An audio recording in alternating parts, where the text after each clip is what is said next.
अपने भारत देश में एक ऐसी भी खूबसूरत जगह है जिसे धरती का स्वर्ग कहा जाता है और वहां पर जाने का हर किसी का सपना होता है और उस खूबसूरत जगह का नाम है कश्मीर।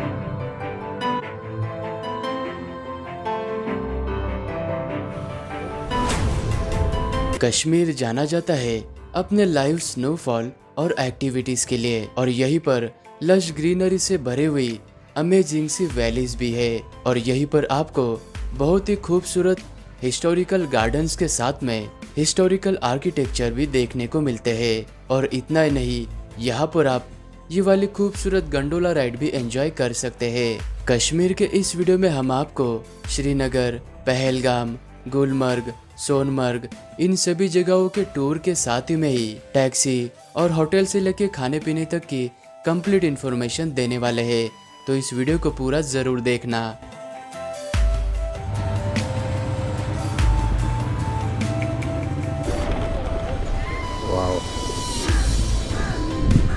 कश्मीर में आने के लिए आपको श्रीनगर तक आना होगा और श्रीनगर आप आसानी से फ्लाइट के जरिए या फिर ट्रेन के जरिए भी आ सकते हैं, क्योंकि कुछ ही दिनों में माता वैष्णो देवी कटरा रेलवे स्टेशन से डायरेक्ट श्रीनगर तक ट्रेन की सर्विस चालू होने वाली है। या फिर आप हमारी तरह जम्मू रेलवे स्टेशन तक आकर वहां से बाय रोड, टेम्पो ट्रेवलर या फिर बस के जरिए श्रीनगर तक आ सकते हैं। श्रीनगर में पहुंचने के बाद होटल रूम में कुछ देर रेस्ट करने के बाद हम निकल पड़े जम्मू एंड कश्मीर की सेकेंड लार्जेस्ट इस खूबसूरत डल लेक को एक्सप्लोर करने के लिए। 22 स्क्वायर किलोमीटर तक फैले हुए इस डल लेक में आज भी 40,000 से ज्यादा लोगों का घर है और इस डल लेक में घूमने के लिए आपको ये लकड़ी से बनी हुई शिकारा राइड से घूमना होता है। 1900 रुपए में ये शिकारा राइड बोट बुकिंग करने के बाद हम निकल पड़े मीना बाजार की ओर। मीना बाजार इस डल लेक का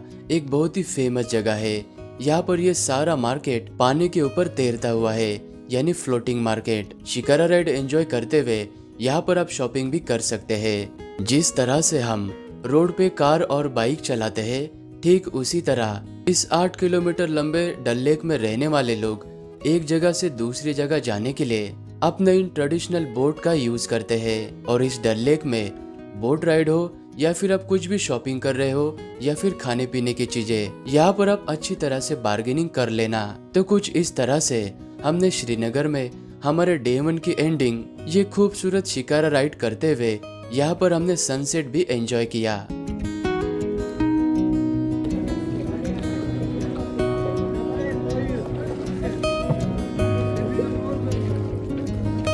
कश्मीर ट्रिप के दूसरे दिन हम निकल पड़े गुलमर्ग की ओर और गुलमर्ग जाना जाता है अपने इस ब्यूटीफुल गंडोला राइड के लिए। और गुलमर्ग श्रीनगर से अराउंड 60 किलोमीटर के दूरी पर है। और जिस टैक्सी से हम गुलमर्ग जा रहे थे वो टैक्सी और जिस होटल में हम रुके थे वो होटल रूम, मॉर्निंग का ब्रेकफास्ट, रात का डिनर, ये सारी चीजें हमारे पैकेज में इंक्लूडेड थी। और कश्मीर का ये टूर पैकेज हमने कश्मीर हॉलिडे ट्रिप से बुक करवाया था। तो आप भी हमारी तरह रीजनेबल रेट में कश्मीर हॉलिडे ट्रिप से स्क्रीन पर दिए गए कॉन्टेक्ट नंबर पे कॉन्टेक्ट करके इंक्वायरी और इन्फॉर्मेशन लेके कश्मीर का टूर पैकेज बुक कर सकते हैं। गंडोला राइड में जाने के लिए यहाँ पर आपको अक्सर इस तरह से 2 से 3 घंटा लाइन में ही वेटिंग करना पड़ता है। इसे अवॉइड करने के लिए आप मॉर्निंग में जल्दी आ जाना। गंडोला राइड सुबह 9 बजे स्टार्ट हो जाती है और ये गुलमर्ग की गंडोला राइड एशिया की सेकेंड लॉन्गेस्ट और हाईएस्ट गंडोला राइड है। और इस गंडोला राइड में जाने के लिए आपको लगभग 20 से 30 दिन पहले ऑनलाइन इसका टिकट बुकिंग करना होता है या फिर आप इमरजेंसी में तत्काल बुकिंग भी कर सकते हैं। 10 मिनट का खूबसूरत गंडोला राइड एंजॉय करते हुए अभी मैं फेज 1 पर आ चुका हूँ, जो कि 3050 मीटर के हाइट पर है और इस जगह को कोंगदोरी के नाम से जाना जाता है। गुलमर्ग के फेज 1 में आप कुछ इस तरह से स्की राइडिंग, स्नोमोबिल, स्लेज राइडिंग, इस तरह की स्नो एक्टिविटीज कर सकते हैं और साथ ही में यहाँ के खूबसूरत माउंटेन्स के साथ में नेचर को भी एंजॉय कर सकते हैं। और श्रीनगर से गुलमर्ग आते वक्त रास्ते में ऑन द वे ये ब्यूटीफुल सा ड्रंक वाटरफॉल लोकेटेड है। इस वाटरफॉल को आप आते वक्त या फिर रिटर्न जाते वक्त जरूर विजिट करना। और गुलमर्ग आप आराम से 1 डे में विजिट करके वापस श्रीनगर जा सकते हैं। कश्मीर में हमने दूसरे दिन की शुरुआत इस खूबसूरत शंकराचार्य टेम्पल से की। डल लेक के पास में ये 1000 फीट ऊंचाई पर बसा हुआ श्रीनगर का सबसे पुराना मंदिर है और इस मंदिर को कश्मीरी शैली में अष्टकोणी आकार में बनाया गया है और ये मंदिर भगवान शिव जी को समर्पित है और इस मंदिर का निर्माण 6वीं से 7वीं शताब्दी में किया गया था और इस मंदिर के गर्भगृह में विशालकाय शिवलिंग स्थापित है और इस मंदिर के पास में ही आपको ये गुफा नजर आएगी। जब जगत गुरु आदि शंकराचार्य अपने कश्मीर के यात्रा पर थे तो उन्होंने इसी जगह पर तपस्या की थी, इसीलिए इस मंदिर को उनके नाम से जाना जाने लगा। इससे पहले इस मंदिर को गोपाद्री मंदिर कहा जाता था और इस मंदिर तक आने के लिए आपको लगभग 250 सीढ़ियों चढ़कर ऊपर तक आना होता है और यहाँ से आपको श्रीनगर सिटी का बहुत ही खूबसूरत व्यू नजर आता है। शंकराचार्य टेम्पल से 12 किलोमीटर के दूरी पर ये है श्रीनगर की एक खूबसूरत जगह परी महल, जिसे द पैलेस ऑफ फेरिस भी कहा जाता है। और ये परी महल इस्लामिक आर्किटेक्चर में बना हुआ 7 मंजिल का खूबसूरत गार्डन और एक महल है और इस परी महल को मुगल काल में शाहजहां के बड़े बेटे दारा सिक्को ने बनवाया था। दारा सिक्को ने इस परी महल को एस्ट्रोलॉजी, एस्ट्रोनॉमी, इस तरह की ज्योग्राफिकल पढ़ाई करने के लिए इस जगह को एज अ लाइब्रेरी बनाया था और उन्होंने अपने जीवन के 3 से 4 साल इसी परी महल में बिताए थे और इस परी महल में खूबसूरत गार्डन, फाउंटेन्स और यहाँ से आपको डल लेक का भी व्यू नजर आता है।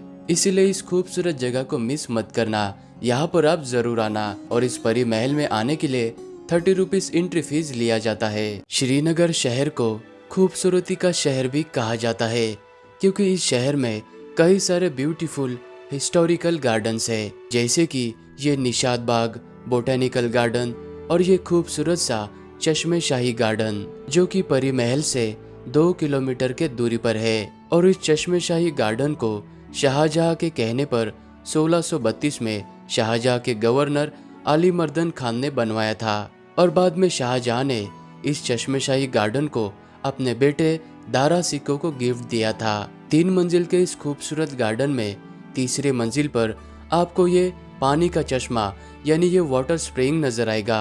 इस पानी के चश्मे को कश्मीर की संत महिला रूपा भवानी जी ने खोजा था। और ये है क्राउन ऑफ श्रीनगर यानी खूबसूरत शालीमार बाग।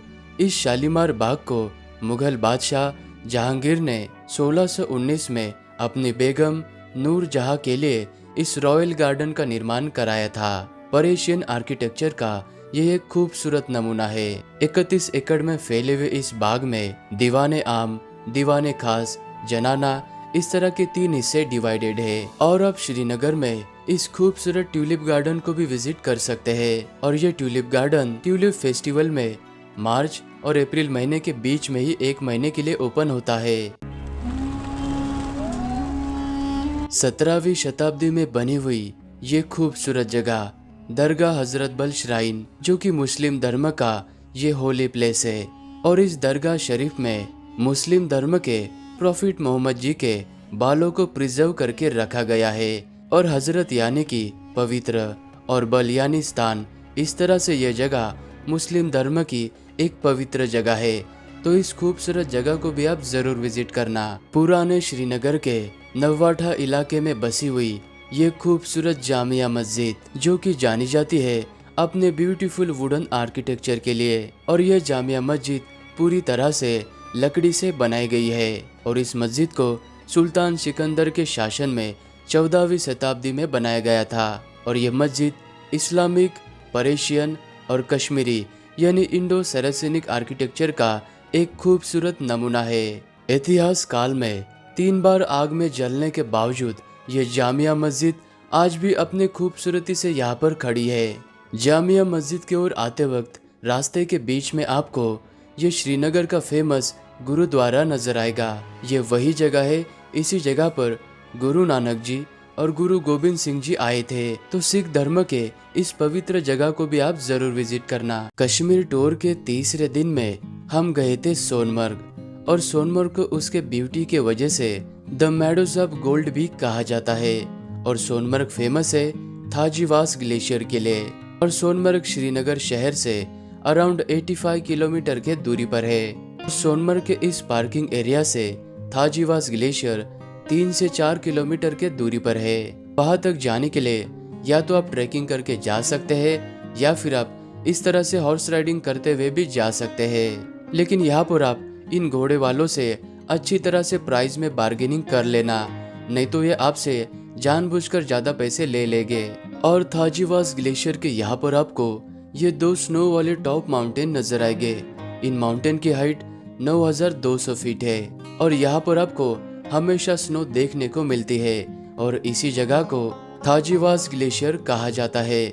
और इस जगह पर आप कई सारी एक्टिविटीज कर सकते हैं, जैसे कि विंटर के सीजन में ये स्नो फाइट वाली एक्टिविटी, और यहाँ पर आप 100 रुपीज में ये ट्यूब राइड भी कर सकते हैं और साथ ही में स्लेज राइड भी कर सकते हैं। और गर्मियों के समय में ये जगह और भी हरियाली से भर जाती है, तो यहाँ पर आप किसी भी सीजन में आ सकते हैं। कश्मीर टूर के चौथे दिन हम पहलगाम गए थे, क्योंकि पहलगाम के बिना कश्मीर की टूर अधूरी है। और पहलगाम श्रीनगर से 95 किलोमीटर के दूरी पर है। और सबसे ज्यादा एंजॉय हमने पहलगाम में ही किया था, क्योंकि पहलगाम के इस खूबसूरत आरू वैली में हमें लाइव स्नोफॉल देखने का मौका मिला। ये है पहलगाम की एक खूबसूरत जगह बेताब वैली, जहाँ पर जाने के लिए 100 रुपीज एंट्री फीस लिया जाता है। और इस बेताब वैली में आते ही हमें ऐसा एहसास हुआ कि मानो हम किसी अलग ही दुनिया में आ चुके थे, क्योंकि इस जगह पर बहुत ही खूबसूरत और बहुत ही ज्यादा स्नोफॉल हो रहा था। पहलगाम में एक ऐसी भी जगह है, इस जगह के ब्यूटी के वजह से यहाँ पर आने वाले टूरिस्ट इस जगह को मिनी स्विट्जरलैंड कहते हैं। और इस खूबसूरत जगह का नाम है बाइसरन वैली। ये वाली पहलगाम से 4 से 5 किलोमीटर के दूरी पर होने के कारण यहाँ तक आपको हॉर्स राइडिंग करते हुए आना होता है। और यहाँ पर भी आप हॉर्स राइडिंग वाले से अच्छी तरह से बार्गेनिंग कर लेना। और पहलगाम में हिस्टोरिकल टेम्पल्स भी है, जैसे कि ये खूबसूरत मामलेश्वर टेम्पल। इस मंदिर में शिव जी के साथ में ही 2 मुख वाले नंदी विराजमान है। और ये है गौरी शंकर टेम्पल। जब अमरनाथ की यात्रा की शुरुआत होती है तो वो इसी जगह से होती है। पहलगाम के इन सभी जगहों पर घूमने के लिए आपको पहलगाम के ही लोकल कैब यूनियन की टैक्सी को बुक करना होता है, क्योंकि यहाँ पर बाहर की टैक्सी अलाउड नहीं है। और यहाँ पर टैक्सी के रेट बिल्कुल फिक्स है, तो यहाँ पर आपसे कोई ज्यादा चार्ज नहीं ले पाएगा। पहलगाम को हमने 2 दिन में एक्सप्लोर किया था और 1 नाइट का स्टे हमारा पहलगाम में ही था। और हमारा ये होटल रूम, मॉर्निंग का ब्रेकफास्ट, डिनर, टैक्सी, ये सारी चीजें हमारे पैकेज में इंक्लूडेड थी। और कश्मीर का टूर पैकेज हमने कश्मीर हॉलिडे ट्रिप से बुक करवाया था। कश्मीर हॉलिडे ट्रिप्स की तरफ से family, friends, honeymoon, customise tour package, इस तरह के बहुत ही अच्छे रिजनेबल प्राइस में सर्विसेज प्रोवाइड किए जाते हैं। और सीजन वाइज टूर पैकेज के रेट अप डाउन होते रहते हैं, तो आप स्क्रीन पर दिए गए कॉन्टैक्ट नंबर से कॉन्टैक्ट करके इंफॉर्मेशन लेके आप भी अपने कश्मीर का टूर बुक करके हमारी तरह कश्मीर को एंजॉय कर सकते हैं।